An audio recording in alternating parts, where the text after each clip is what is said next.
You just realized your business needed to hire someone yesterday. How can you find amazing candidates fast? Easy. Just use Indeed. Stop struggling to get your job post seen on other job sites. With Indeed sponsored jobs, your post jumps to the top of the page for your relevant candidates, so you can reach the people you want faster. According to Indeed data, sponsored jobs posted directly on Indeed have 45% more applications than non-sponsored jobs. Don't wait any longer. Speed up your hiring right now with Indeed.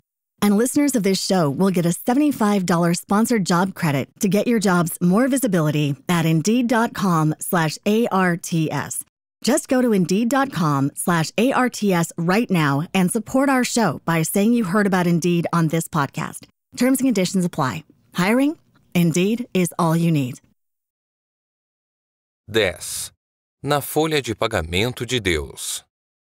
Apesar da rápida sucessão de eventos em 1948, tudo pareceu calmo durante os 2 ou 3 anos seguintes, isto é, no que dizia respeito ao meu chamado para o ministério. Foram tempos difíceis para mim.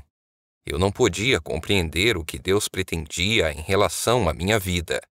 Seria eu muito imaturo? Precisava de preparo? Ou quem sabe estava enganado quanto ao chamado para a obra de Deus? O trabalho na base do exército corria bem. Eu era intendente de uma unidade de engenharia e tinha a meu cargo toda a folha de pagamento. Além disso, era responsável por todos os depósitos do quartel, o que representava um controle de materiais no valor de milhões de dólares por ano. Era um tremendo desafio distribuir nossas tropas pelos nossos mais de 300 edifícios e manter os homens supridos com roupas e equipamentos. Mas me agradava o desafio de enfrentar uma tarefa difícil. Todavia, o serviço na base não podia tomar o lugar de um ministério integral dedicado a Jesus Cristo. Assim, sentindo certo desalento, continuei orando para que Deus me mostrasse o que fazer. Outra coisa que começava a me deprimir era o crescente ceticismo de Joyce acerca do batismo no Espírito. Eu não havia tomado conhecimento desse problema até nos mudarmos para Sea Point. Desde sua conversão, Joyce se mostrava uma cristã entusiasta. E embora eu tivesse recebido o batismo antes dela, estava confiante de que ela logo receberia esta mais profunda experiência. Mas, depois de termos frequentado a missão por algum tempo, suas dúvidas começaram a revelar-se. Você sabe, ela me disse um dia, Deus me perdoe se eu estiver errada, mas é difícil aceitar algumas das coisas que eles pregam na missão. O quê? Falei, um tanto surpreso. O que você quer dizer? Bem, esse negócio de cura, por exemplo. Não quero ser cética, Bob. Você sabe que eu amo o Senhor. Mas se Deus ainda hoje opera milagres, então por que você não está curado? Não sei, respondi, mas Deus realiza curas hoje. Lembra o que lhe contei sobre Hope Anderson? E como Deus a curou da distrofia? Sim, isso foi notável. Mas por que não funcionou com você? Eu não sei, Deus deve ter suas razões. Sim, é isso que eles dizem lá na missão. E o que mais podem eles dizer? Podiam ser honestos e admitir que talvez estejam errados a respeito da cura e de algumas outras coisas. Outras coisas? Como, por exemplo? Como, por exemplo, essa conversa acerca do batismo no Espírito. Mas, Joyce, por que você sempre precisa duvidar disso? Justamente porque eu não vejo nenhuma evidência de todo esse poder do qual eles estão sempre falando, ela replicou. Eles falam do poder de testemunhar, mas dificilmente alguém se salva. Eles falam do poder de curar os enfermos, mas ninguém é curado. Bob, é difícil acreditar em um poder que não opera. Mas você precisa admitir que o batismo tem produzido enorme mudança em muitos deles. Fiz questão de lembrá-la. É verdade, ela disse olhando-me diretamente nos olhos. Nisso devo concordar com você.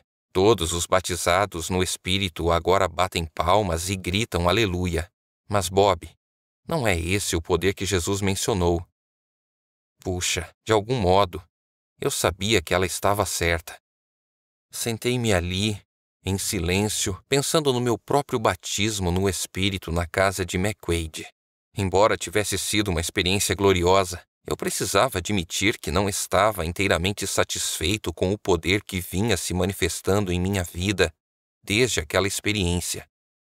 Algo estava bloqueando o pleno fluxo do poder do Espírito Santo. Mas eu não era capaz de encontrar a chave para esse mistério. Fui para a cama naquela noite um tanto desanimado. Eu mal sabia quão perto estava de encontrar a resposta. No outono de 1951, soube que havia sido indicado para uma promoção na base. Isso significava que logo estaria ocupando o mais alto posto em nossa unidade. Se Deus me queria no ministério, eu não podia compreender por que Ele me abençoava tanto no exército. Quase na mesma ocasião, as pessoas da missão estavam tentando decidir quem mandariam como delegado à grande convenção a realizar-se no Maranatha Park Campgrounds, em Joanesburgo, 1.500 quilômetros ao norte. Como eu era vice-presidente da mocidade e tinha uma semana de férias a gozar em outubro, na mesma semana da convenção, aprovaram uma verba de $25 para enviar-me como delegado. De acordo com o que o pastor Crompton me disse, eu participaria de uma dupla festa espiritual. A convenção da mocidade devia encerrar-se na quinta-feira à noite, e o reavivamento espiritual de cura, Bosworth, teria início na sexta-feira no mesmo auditório.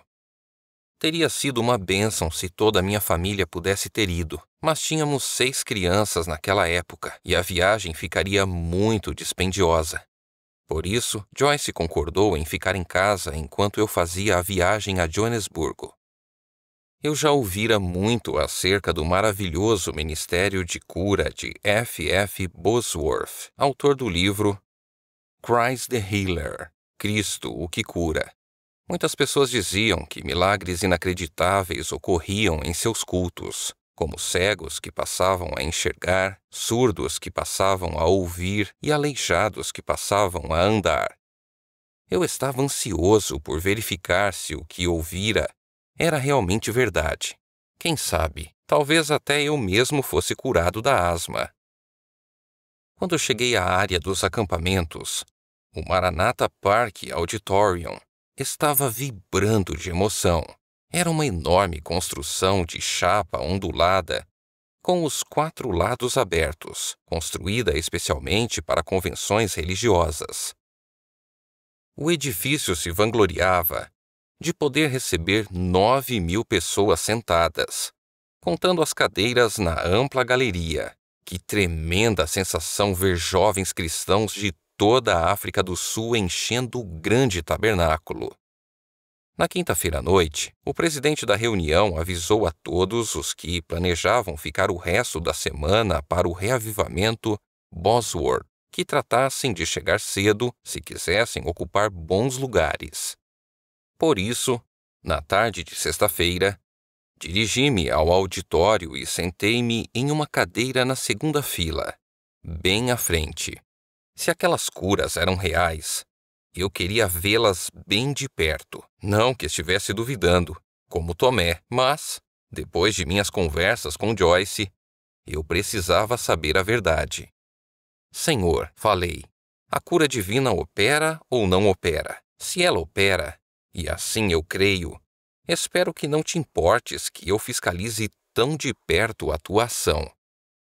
O culto só estava programado para começar à noite, mas olhando ao meu redor, notei que não era o único que viera tão cedo.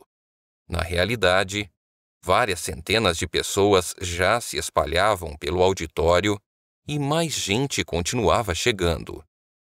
Na hora de começar o culto, todos os lugares estavam tomados e a multidão excedente se espalhava sobre a grama em torno do auditório aberto. O espaço diante de mim, entre os assentos e a plataforma, estava repleto de cadeiras de roda e macas. O organista tocava hinos evangélicos conhecidos. O culto começou com todos aqueles milhares de pessoas elevando as vozes em um hino. Mais tarde, o evangelista auxiliar pregou um breve sermão, e depois que o evangelista terminou sua mensagem, e nós orávamos em silêncio, o Espírito Santo começou a mover-se, com grande poder, sobre aquela congregação. Eu ouvia pessoas soluçando à minha volta. A primeira coisa que constatei foi que eu também estava chorando. As lágrimas corriam pela minha face e pingavam na minha camisa. Era como se eu estivesse sendo lavado, por dentro e por fora, pelo poder de Deus. E em seguida, Deus falou daquele modo peculiar que não posso explicar. Robert, esta noite eu chamo você para trabalhar para mim em tempo integral. Chamo você para abandonar toda a segurança terrena e pregar meu evangelho, proclamar a mensagem de libertação, levar o evangelho aos pobres, curar os enfermos, expulsar demônios. Num lampejo, vi o que vinha me impedindo de andar no Espírito. Fazia 3 anos que Deus esperava por minha decisão. Eu iria ou não me dedicar ao seu serviço, com fé e obediência em tempo integral? Por alguma razão, eu imaginava que quando Deus quisesse que eu deixasse o exército, Ele tramaria as condições para que eu me sentisse compelido a efetuar a mudança. Mas agora, eu via tudo sob nova luz. Deus não me forçaria a sair. Se eu deixasse o exército, seria por minha própria escolha. Deus havia me chamado. Cabia a mim dar o passo de fé e responder ao seu convite. Pensei em Abraão deixando Ur dos Caldeus. Deus não o obrigou a mudar-se, não é mesmo? Ele simplesmente revelou sua vontade. E coube a Abraão decidir dar ou não aquele drástico passo de fé e deixar Ur. Nesse momento, percebi com certo constrangimento que essa era a mesma lição que Deus me havia ensinado muitas vezes. Ele queria que eu andasse pela fé, mas não andaria em meu lugar. Se me dispusesse a andar, ele abriria o caminho diante de mim. Mas, se insistisse em ficar parado, nada aconteceria. Chorei muito. Eu sabia que a hora da decisão havia chegado.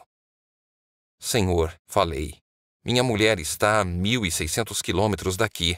Ela não entende estas coisas. Ela não compreende o batismo no Espírito. Mas, se esta é a tua voz falando a mim, minha disposição é ser obediente. Abandonarei minha posição na base e te seguirei. Eu estava ciente da seriedade do que estava dizendo. Deixar um bom emprego e dispor-se a servir a Deus sem garantia de nenhuma espécie de remuneração parecia uma loucura, especialmente para Joyce. De fato, uma decisão como essa poderia facilmente prejudicar minha família, a menos que o Senhor realmente fizesse parte da decisão.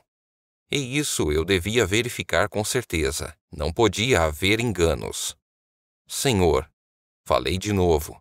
Decidi descobrir se esta é realmente a tua voz me falando, e não apenas uma ideia minha. Por isso, como um sinal para mim, peço-te que batizes Joyce no Espírito Santo e que isso aconteça logo, que seja em uma tarde de sexta-feira. Então terei certeza de que tu falaste.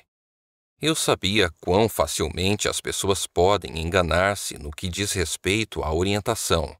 E certamente Deus não se incomodaria se eu fizesse uma pequena verificação dupla.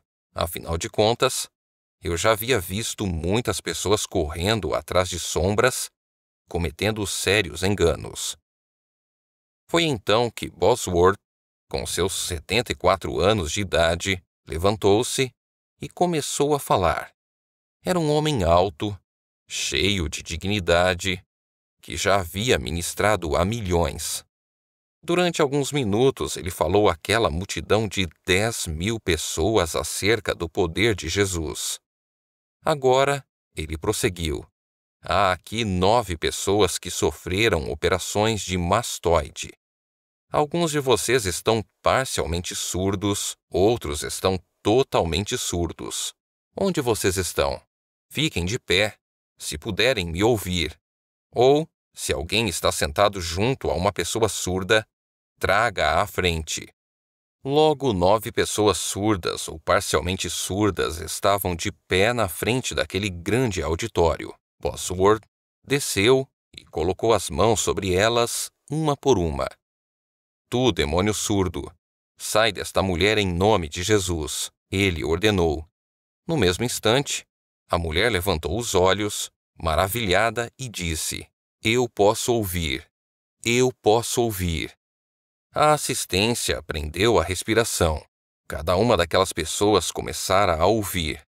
Em cada caso, Bosworth gastou algum tempo para testar os resultados após a oração, de modo que todos os presentes pudessem ver o que havia acontecido. E isso foi feito noite afora, pois muitos outros milagres aconteceram. Quando o culto chegou ao fim, eu sabia, sem dúvida alguma, que Deus realmente opera milagres hoje. Na noite seguinte, eu me sentia como se pudesse confiar em Deus para qualquer coisa. Quando chegou o momento de orar pelos enfermos, sentei em meu lugar e orei com o evangelista. De repente, surgiu uma agitação à minha frente. O que está acontecendo aqui? Perguntei a mim mesmo, levantando rapidamente os olhos. Vi então 2 mulheres que, com as costas quebradas, haviam sido trazidas em macas. Ambas se puseram de pé e começaram a louvar a Deus, uma abraçando a outra e dançando de alegria. Um cidadão que usava uma bota ortopédica com suporte de ferro arrancou o suporte e viu sua perna crescer 6 centímetros. Nessa ocasião, as pessoas começaram a gritar e a bradar em todo o auditório. Alguns que tinham as juntas das pernas enrijecidas começaram a andar para cá e para lá nos corredores. Outros, antes incapazes de ver, exclamavam: Eu posso ver, eu posso ver. Todos choravam. Eu jamais havia visto tal onda do poder curador de Deus. Ninguém havia visto. Logo, muitas pessoas se levantaram de seus lugares e foram à frente para orar.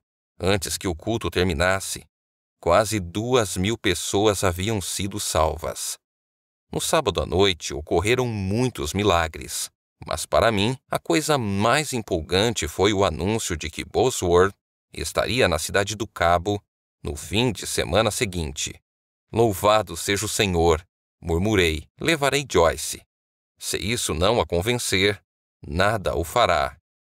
Antes de deixar o auditório aquela noite, abri caminho com dificuldade através da multidão, esperando apertar a mão de Bosworth, mas parecia que todo mundo tivera a mesma ideia e, por isso, tive de esperar em uma longa fila. Isto não passa de perda de tempo, pensei. O máximo que conseguirei será um Deus o abençoe. Não obstante, quando finalmente cheguei diante de Bosworth, ele agarrou minha mão, apertou-a calorosamente como se eu fosse um velho amigo e começou a fazer perguntas a meu respeito. Quando eu lhe disse que Deus me chamara para um ministério entre os pobres da cidade do Cabo, ele demonstrou grande interesse. Irmão, você poderia vir aos Estados Unidos um dia destes, disse. Poderíamos juntos fazer algumas coisas fantásticas. Bem que eu gostaria, respondi um tanto surpreso com a sugestão. E eu também, ele disse. Gosto de encaminhar jovens ao ministério. Isso é tão importante para mim quanto as grandes cruzadas. Irmão Bosworth, pode contar com isso, respondi. Um dia destes irei aos Estados Unidos para visitá-lo. Ótimo, ele falou sorrindo. Eu gostaria muito de preparar outro Timóteo. Imagine, disse a mim mesmo ao afastar-me de Bosworth. Ele realmente quer me ajudar. Viajei de volta à cidade do Cabo, mais seguro que nunca de que Deus me havia chamado para o seu trabalho. Quando cheguei em casa, fui entrando porta adentro, ansioso por contar a Joyce tudo o que eu havia visto em minha breve conversa com Bosworth. Você precisava ver o que eu vi, comecei a falar impulsivamente. Este companheiro Bosworth É o maior que já encontrei, e ele estará na Cidade do Cabo no fim de semana. Você vai ouvi-lo? A sua asma sarou? Ela perguntou. Bem, não, mas uma porção de gente foi curada. É isso que eu não entendo. Todo o mundo é curado, menos você. Mas eu serei curado, respondi. Se Deus tem feito isso por outros, fará por mim também. Talvez. Quando Bosworth chegou à cidade, Joyce concordou em ir. Acho que estava ansiosa por ver o que me havia emocionado tanto. Chegada a hora, ela aprontou os meninos e saímos para o culto. O poder de Deus se manifestou tal como em Joanesburgo. Joyce mostrou-se muito interessada. Quando voltamos para casa, perguntei-lhe: Então, o que você acha? Lágrimas brotaram de seus olhos. Foi lindo, ela falou. Muito lindo. Mas bem depressa, a campanha chegou ao fim e Bosworth se foi.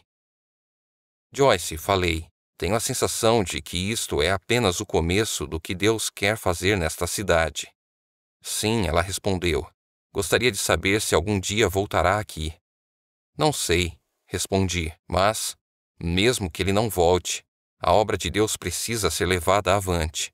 Sim, mas como? Vou escrever algumas cartas a T. L. Osborne, ou a Oral Roberts, ou quem sabe a Billy Graham. Eu os convidarei para que venham à Cidade do Cabo e realizem campanhas aqui. E foi isso o que fiz, mas todos eles me responderam que estavam seriamente comprometidos por um longo tempo. Então, em uma quarta-feira, Deus me falou com uma gentil reprimenda. Vá você mesmo, não o chamei para pregar meu evangelho? Senhor, perdoa-me. Falei, eu o farei, mas não deixo meu emprego na base enquanto não batizares Joyce no Espírito. Fizemos um trato, lembras, Senhor? No entanto, eu sabia que precisava obedecer a Deus se quisesse ter um relacionamento com Ele.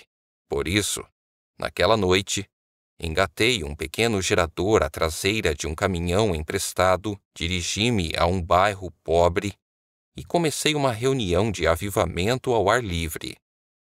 Como não havia eletricidade naquela área, as luzes elétricas se constituíram em uma atração. Uma menina surda muda de 9 anos de idade foi trazida à reunião.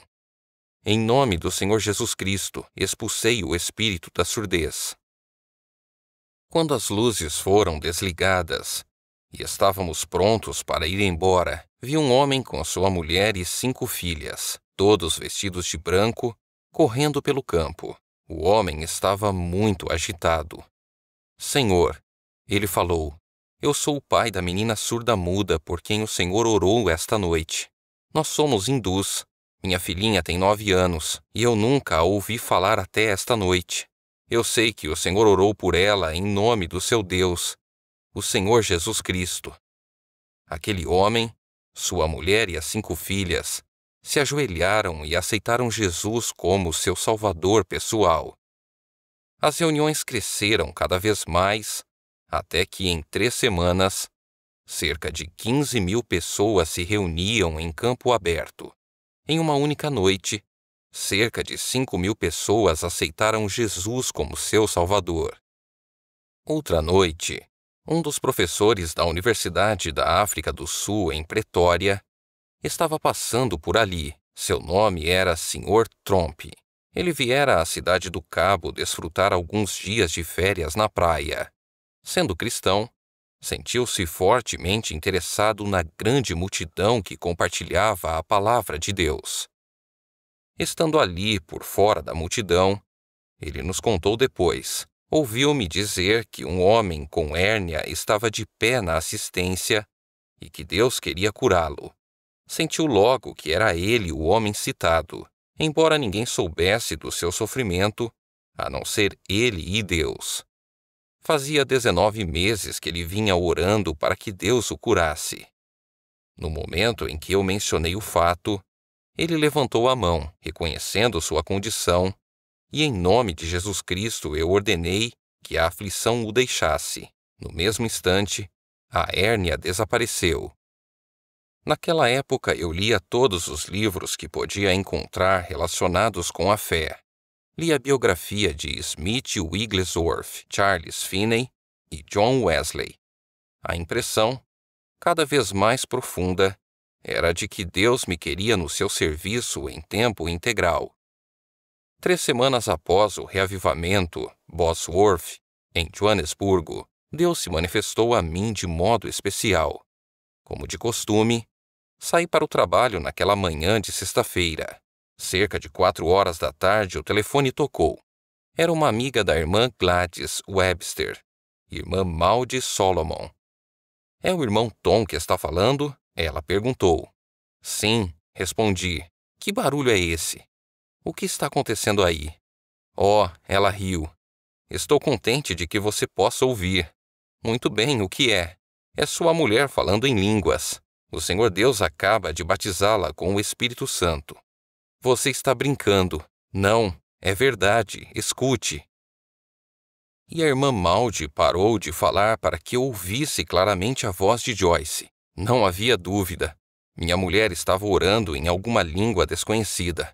Louvado seja Deus, falei. Foi exatamente por isso que eu orei. Foi? Sim, irmã. Hoje faz 3 semanas que eu disse a Deus que se Ele me queria em tempo integral no ministério, precisaria batizar Joyce no Espírito Santo, e que isso deveria ocorrer em uma tarde de sexta-feira.